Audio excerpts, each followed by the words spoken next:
The New York Knicks and Boston Celtics have advanced to the second round. Boston enters the series as the heavy favorite, but off of a first-round series that presented much more challenges than they expected, with everyone but Tatum massively underperforming.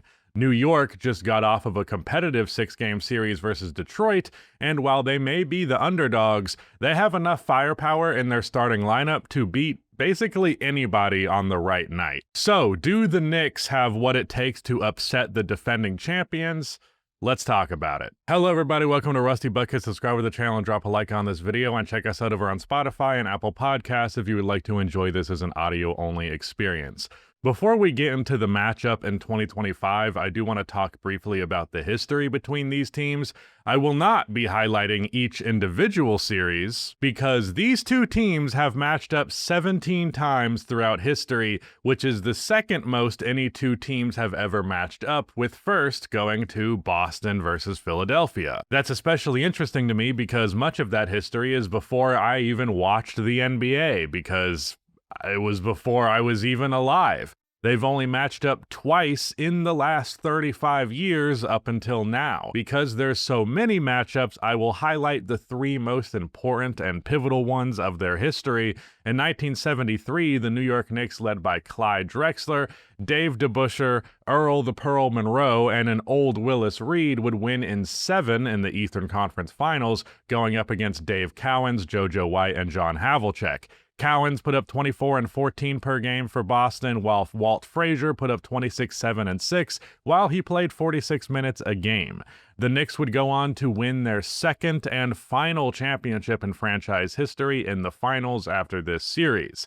Then in 1984, this time Boston would win in the semifinals. Bernard King led the Knicks with 29 points per game on great efficiency. He had 43 and 44-point games in 2 of their 3 wins in the series, while for Boston, Bird put up 30, 10, 7, and 4 stocks on nearly 60% shooting. Jesus. Meanwhile, Boston still had 5 other players average double figures. Double Jesus. The Celtics would go on to win the 1984 championship in 7 against the Showtime Lakers in their first ever matchup. Then finally, to get the youngins into familiar territory, in 2013, aka the only time the Knicks were good besides for the 90s other than right now, the Knicks would beat Boston in 6 in round 1. Melo put up 29 points, inefficiently, but still, while Raymond Felton and J.R. Smith each put up 17 and 15 a night. The Knicks were in the final years of the Pierce KG era, and I say that because Allen had already gone to Miami, and even with the help of 20 points per game from a young Jeff Green, they just couldn't get it done. But with that out of the way, let's get to their matchup in 2025. We're going to be looking at just a few clips from their April 8th matchup that went into overtime. This is about as perfect of an in-season matchup as we could really hope for to preview this series, because both teams had a fully healthy starting lineup, and this was a recent and close game, which gives us an idea of what this matchup looks like when both sides are at their best. Now, Al Horford was out for Boston, and that did end up mattering a lot, and we will get to that, but something like that is plausible to happen again in the postseason. Let's talk about how New York defends Boston, because, well, they're not very good at it based on their regular season matchups. The Celtics have an offensive rating of 132.7 against New York this year, which is 12 points higher than their average, Boston's offensive rating average, that is, this year. So they have been cooking the Knicks, but I don't think that that means that they're, completely screwed by any means, as they do have a few ways that they can improve on the margins, and they did have a few things working in their favor. First of all, Boston had the lowest percentage of their threes assisted against New York this year. In their April 8th matchup, Tatum was primarily cooking them from outside on pull-up threes, Porzingis hit a few where it was just kind of towards the end of the clock and he had to put it up and he just happened to hit them. I think Derek White and Drew Holiday each hit a pull-up three. Now, some of this could be mitigated by Cat stepping up on the screens just a little bit higher in terms of those actual pull-ups. Tatum hit 3 threes at the top of the key off of screens in this game, all of them because Cat wasn't willing to defend a foot or two behind the line, which says a lot about the modern game because, like, this isn't a drop from Cat. He's not, like, all the way into the paint, but it's enough of a drop that Tatum can comfortably step into his shot here, and he's gonna do that from that distance whenever he wants, and it's a good enough shot that they can feel good about it. Now, the fear from New York when they're defending this action is they don't want to allow Porzingis to get open around the free throw line and either end up shooting over the defender or just getting to the post against a mismatch. But I think Mikal and OG did a good enough job switching onto him to live with that. I think Cat needs to be willing to step far outside of the paint, not just a little bit, and for everyone else to be ready to help him around the rim. Josh Hart was great in this game on the glass, so that helps quite a bit, and with Bridges and OG, I think they have the length and enough strength that they're not going to outright get bullied by Porzingis. Now, Porzingis did have a really good game in this one. He went off for 34 points. However, that was on 8 3-point makes. It wasn't mismatches inside that they were getting burned on, and also he hit like 3 threes in this game that were just completely ridiculous. So I do think they will need to help more on some pick and pops for sure, but some really wild ass shots. Keeping Boston to a large percentage of their threes being unassisted is a really great sign because that's what hurt their offense against Orlando. The Magic did not have the offensive talent to really have any chance at all to win this series, but they did make it competitive even though it was 5 games because they were able to hold Boston to under the average offensive rating of the playoffs so far. The Celtics are one of the best offensive teams of the crop of playoff teams this year, so the fact that they were a below average offense against Orlando says a lot. And they did this by being confident in their one-on-one defense. They were not overhelping, and they were also completely willing to concede most switches. Now, New York cannot concede matchups as well with Orlando. They had a lot of 6'10 versatile guys, whether it's Paulo, Franz, Wendell Carter Jr., Jonathan Isaac. Like, they play really big, and other than Corey Joseph, there wasn't really any mismatch on the floor. Meanwhile, for New York, they have Brunson and Cat, who are super targetable players, and OG, Bridges, and Hart aren't like 6'10", but they can all defend bigger than they actually are. They all have really long wingspans. So in terms of the perimeter play from Boston, at the very least, other than Brunson, I really don't think they'd have any issue just playing switch everything and leaving it to the one-on-one matchup. All 3 of them can do a good enough job on Jaylen Brown, Jason Tatum, Drew Holiday, and Derek White. And I think OG and Bridges can do a decent job with their length to do fine against Porzingis. So if they can employ this same strategy that Orlando did and keep Boston isoing as much as possible, then you have them playing the way you want them to play, and you can slow them down. Like, Boston's offense is foundationally about the swing pass. It is about breaking down the defense and then finding the open shooter because they have the playmaking and the shooting. But if you don't allow the defense to break, or if you don't get the defense to break, if you don't get them in rotation and you're just left to hit some post fadeaways, the defense will live with you hitting some post fadeaways. Meanwhile, New York has the offense that Orlando did not, but like I said, Brunson and Cat will be targeted, so it's not like they can replicate that defense perfectly. Now, I think a bit of info in this was from John Schumann on NBA.com. Boston put Cat in 134 pick and rolls, which was 51 per 100 possessions in the regular season. That is a lot. That is half of the time down the floor, and that is the most they did that against any individual defender this entire season. So it is very imperative that Cat defends pretty well in space, and I think he can do a good enough job. I actually really loved what I saw from him defensively against Detroit, but probably the most standout stuff that he did was his interior defense.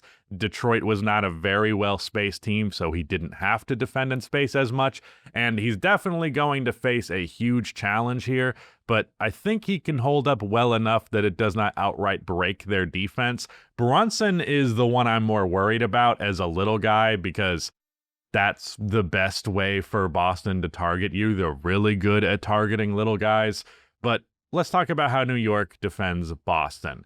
OG gets the Tatum matchup. Jason Tatum cooked, but I think like that's a matchup that you kind of just hope for what's best, put your good defender on him and you just live with the result. And I think OG is a good defender for him. Like, he has the length and the strength to be as obstructive as you can expect any individual defender to be against a superstar, especially if he's locked in and putting the energy and effort in defensively, which he has largely done so far. Whether it is Hart or Bridges on Jaylen Brown, they do a pretty good job because Hart, while he is a little bit shorter, is really strong, which matters a lot because a lot of Jaylen Brown's offense comes from simply being stronger than smaller guards, whether it's on post-ups or drives, but he's not going to be able to bully Josh Hart. He will have an easier job shooting over him, but against Mikal Bridges, well, he's not going to be able to get to his jump shot at all. He can practically eliminate Jaylen Brown's jumper, especially in the mid-range, from the equation because Mikal just has so much length, and Brown is also not a very good shooter in general, so if you add the extra length to bother him on the perimeter, he's probably going to have some trouble with that.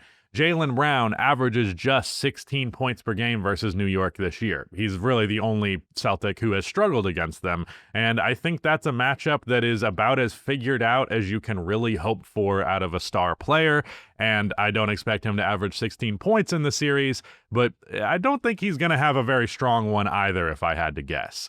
I think starting lineup for starting lineup, these teams are not too mismatched. My worry for both ends for New York, but especially defensively, is their bench guards. Like, I'm not confident many of New York's defenders outside of OG and Mikal are really ready for what Boston can throw at them in terms of more complex actions. Stuff like this, I don't know if Shamet here is like a good pick. Like, he is easily back cut by Hauser out of this screen action because for some reason he thinks he needs to chase Derek White off of this screen. I don't know why he thought it was on him to switch there, but Boston will punish every single mistake that you make like that.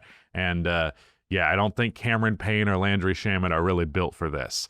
But let's talk about how Boston defends New York. The most interesting thing that they did was put Tatum on Karl-Anthony Towns while letting Porzingis or Luke Kornet play off of Hart. It would also obviously be Al Horford instead of Kornet in the right playoff context if he's available, but this worked okay. I do feel like Porzingis didn't take enough advantage of his free safety role. Like, he didn't seem as willing to leave Josh Hart completely open as I feel like he should have, and he just didn't help at all on a couple of plays that he really should have. While I do think from a straight one-on-one matchup perspective, Tatum isn't terrible, Cat really shouldn't have any issue with that, especially if he's able to get in deep in post position well enough on a play like this. He's just way too close to the basket. It doesn't really matter what Tatum does. Porzingis has to rotate earlier in order to bother that shot, because when Porzingis did actually do the help defensive strategy as intended, it definitely made life difficult for Cat. Here late in the fourth quarter, Tatum is good enough one-on-one that he can often force Cat into difficult angles, and Porzingis perfectly times his rotation here, so Cat is able to get it to OG through all of the distress, but it's a contested look that does not go in. I think this is a good strategy, but it needs to be executed on better in the playoffs because Cat was cooking in the second. And a lot of this was also due to the double bigs lineup. with no Horford, Porzingis was left to deal with Cat and Robinson alone, or it was him and Kornet, it's got its own issues. This was an especially difficult matchup on the glass for them. Mitchell Robinson had 4 offensive boards and 15 minutes of action, and he'll probably play even more than that in this matchup. And I think the Knicks will probably win the rebounding advantage regardless, because they just have a lot more really, really strong rebounders. Another huge factor in this series is going to be health. The Celtics played just 7 games with Porzingis and Horford in last year's playoffs out of their 19, and I think 4 of them were in round 1 and the last 3 were in the finals, and Porzingis only played 20 minutes per game. So if one of them is out, if one of them gets hurt and they miss an extended period of time, if they miss a couple of games in this series, then it really is a huge disadvantage for Boston, because New York's key to success in this April 8th game was the double bigs with Robinson and Cat. If Kornet is the other big to throw out there with Cat, then you're losing a lot offensively, nor is Kornet the defender that Al Horford is. He's a serviceable backup big, but not someone you want to be playing any level of significant minutes in the postseason. New York is one of the most durable teams in the NBA. Their starting lineup has played more than any other lineup in the NBA by a mile.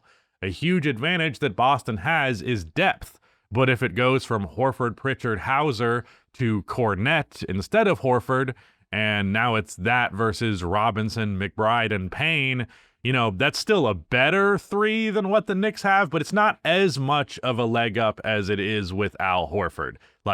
The Celtics have 2 great bench pieces, and the Knicks have 1. If it's just one good bench piece, 1 great bench piece each, and then 2 pretty good role players, the Celtics still win, but not by as much as you would like it to, and that really limits their ceiling. The one major positive of how Cat has been defended is that he attempted just 11 three-pointers over his 3 matchups with the Celtics this year. He needs to increase that volume if they want to come close to matching Boston's 3-point volume. OG and Bridges also shot terribly from 3 versus Boston this year, 9 for 37 as a whole, and Hart is the worst of the worst because he shot 1 for 11 against them this year. He did not punish them for sagging off on him.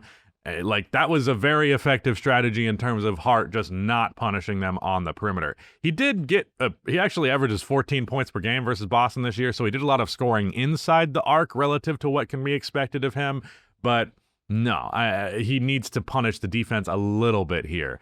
Brunson, I have little concern about in terms of his scoring. His season averages against Boston are really solid. He has little issue against Holiday or White. I think White was actually better on him in this individual matchup, but Holiday is probably the better choice because he's a more physical guard and he can take the bumps from Brunson to try and get separation much better than White can. However, Jaylen Brown is likely to get this matchup when the playoffs come around. I wouldn't be shocked if his length and strength was just more bothersome than Boston's guards, but the fact of the matter is, one way or the other, the same logic applies as does with Tatum. You're going to get a good defender on him, you have multiple options, and you're just going to live with the result at that point. I think if New York will have a chance, it will be defined by OG, Bridges, and Cat. More so OG and Bridges, because I trust Cat to be at an all-star level, but all 3 of them need to be on to get it done, especially from outside. But when Bridges and OG are both scoring 15 plus points per game, this team looks really, really fucking good. But when you get them on a night where it's just Brunson ball and he's doing everything, I don't think they have much chance of winning in that form against Boston. When you slow it down and just turn it into a who can score more against tough defense battle, I think the Celtics win that one. Cat has to be a higher 3-point volume player than that, and OG and Bridges have to hit them. Hart also has to do something to make them pressure him outside, although I don't think he's going to. I really just don't think they have the option. Also, when Cat has a mismatch, they do need to attack that shit relentlessly because Boston will attack their mismatches relentlessly. And in that second quarter where Cat was really cooking, towards the tail end, when he could have finished the quarter with like 15 instead of 10, there were 3 possessions in a row where they just didn't get the ball to him. There were 3 possessions where Cat had Peyton Pritchard on him. And Shamet and Payne did not so much as look his way. They turned it over twice trying to do some other bullshit. That's just not going to fly. You cannot waste opportunities like that. New York would have to be pretty much perfect in order to win this. They'd also need the assistance of an injury limiting Boston's depth. Maybe they wouldn't need it, but it would definitely be a significant leg up. So I'm going to go Celtics in 6. I think the Knicks will be competitive. I don't think there will be many blowouts in this series necessarily, but I don't think the Knicks have a great chance. And if I had to choose, I would say closer to 5 than 7, but I could see it going 5, 6, or 7, honestly. What's most important is I think all of the games will be close. New York has a starting lineup that I think can actually somewhat match Boston's. Just in terms of scoring acumen, Brunson and Tatum as your first options, pretty comparable, and then Cat and Jaylen Brown as your second options. Honestly, I think Cat is a slightly better offensive player between the two of them, so if anything, there's a leg up there. And then Bridges and OG versus White and Holiday. I think that's close enough. And in terms of the 5th starter, I mean, Porzingis is way better than Josh Hart, so they do have that leg up there overall, but I think it's close enough. But the Celtics' execution as a team is way more effective. They work together better, even if they're not necessarily at some massive talent advantage. They utilize it better, and that's been a huge hindrance for the Knicks this postseason. It's why I'm kind of the opinion that they need to move on from Tom Thibodeau, because they have a lot of offensive acumen that is not being maximized. Their shooting is just not as good as it could be. The volume is not as good as it could be, especially with Karl Anthony Towns, and the motion offense is not there. It's a lot of ISO ball, and while I think they can force the Celtics to be more ISO ball than they would like to, they're probably the better team at that, especially when their best option is a 6'10 guy and a 6'7 guy and not a 6'1 point guard. They have more size out of their creators, and they're just the more well-rounded team across the board. They also have more depth, which has proven to matter more than ever in today's league. And I think on top of the fact they have that depth, they also have the continuity of having played together last year. Boston is the same fucking team they were last year. New York, on the other hand, there's two new dudes. OG got added there at the deadline last year, but he was only there for a little bit. Then you added Bridges and Cat in the offseason. So many things changed with this team. I just don't think they'll have the continuity, the play in between, all the other stuff on the margins. I just don't think they'll do as well as Boston. I don't think they have no chance, but Boston is one of the illustrious Big Three NBA teams this season for a reason. There are 3 teams that have been bona fide, stapled, send it out. That's a contender right there, and it's OKC, Cleveland, and Boston. I don't think that they should be too worried about fumbling this one, though it is not impossible, and New York will put up a good fight. I just think the Knicks need to make a couple of changes, and they can turn this into a real contending roster. But I think that stuff on the margins where they're falling a little bit short, Boston will expose that exceptionally. But yeah, that is it. Thank you so much for watching. Let me know what you thought of this breakdown, what you would add, what you would criticize. Shout out to Rudy for editing this one, and goodbye.